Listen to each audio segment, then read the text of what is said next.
El pueblo que la tierra se tragó. Amables oyentes, prepárense para una historia que desafía todo lo que creemos saber sobre la realidad. Les voy a contar un caso documentado en los archivos secretos de la Fuerza Aérea Argentina, un expediente marcado como Caso 83, en 1975. Una historia tan real como inexplicable, que ha permanecido oculta durante décadas y que hoy, gracias a documentos recientemente desclasificados, podemos revelar en toda su inquietante dimensión. Era el 15 de agosto de 1975.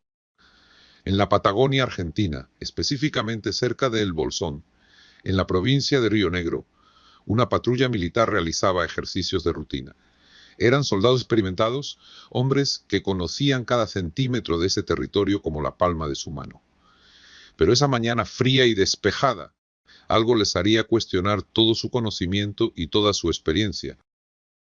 Al llegar a las coordenadas donde debía estar el pequeño poblado de San Lorenzo del Monte, se encontraron con un vacío que los dejó sin palabras y con un frío que no era el del invierno patagónico, donde deberían haber visto las 43 casas de madera y adobe, donde deberían haber escuchado el bullicio de una comunidad de 47 almas, solo había silencio y tierra vacía. 47 personas, junto con sus hogares, sus animales, su vida entera, habían desaparecido sin dejar rastro aparente. Pero lo más extraordinario no era la desaparición en sí, sino los testimonios de los testigos que comenzaron a surgir en los días siguientes. Y vecinos de zonas aledañas, gente seria y trabajadora, relataron con voces temblorosas haber visto una niebla plateada que cubrió el área durante aproximadamente 6 horas la noche anterior. No era una niebla común, insistían. Tenía un brillo metálico antinatural, un color que no pertenecía a este mundo, y se movía de manera extraña, como si tuviera vida propia. Cuando esa niebla se disipó al amanecer, el pueblo había dejado de existir, como si la tierra se lo hubiera tragado. Los documentos desclasificados en 2011, después de años de solicitudes, mediante la Ley de Acceso a la Información Pública, revelan que inmediatamente se estableció un operativo especial llamado Búsqueda Sierra.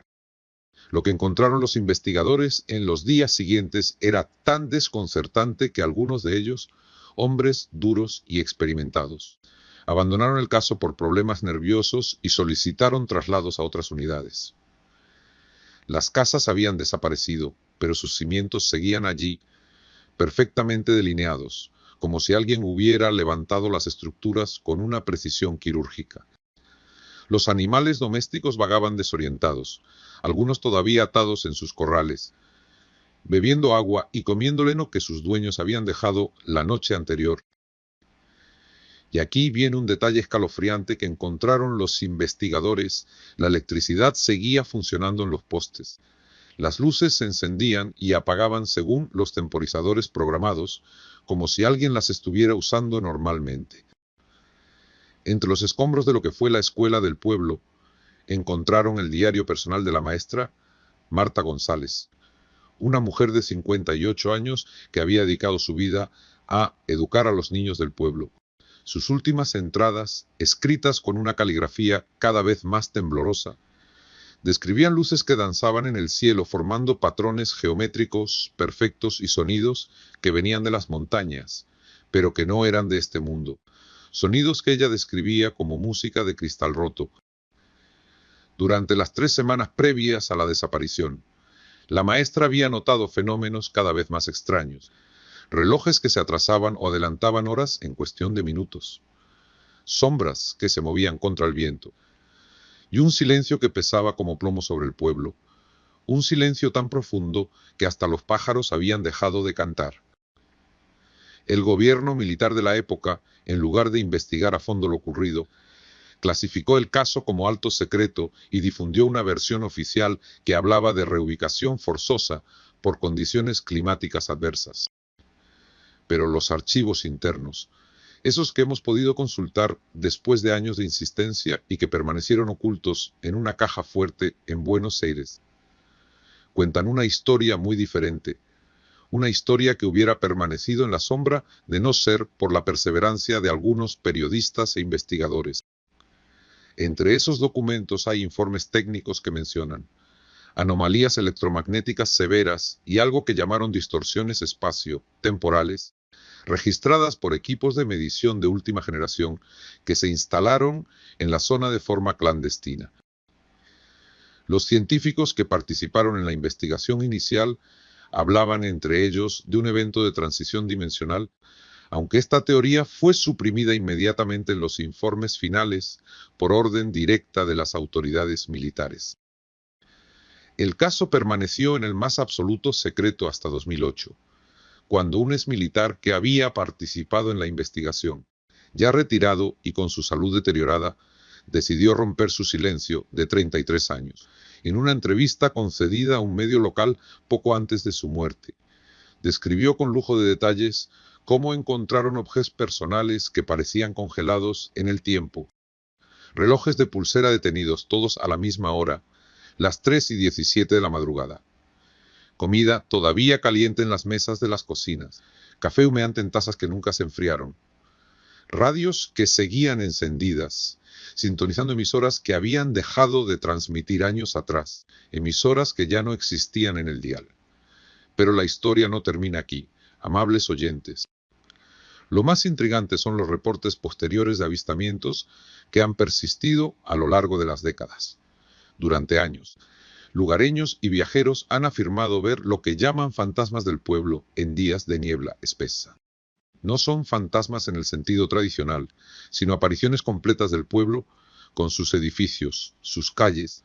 Incluso escuchan campanas de iglesia y risas de niños provenientes del área, que permanece vacía y silenciosa el resto del tiempo.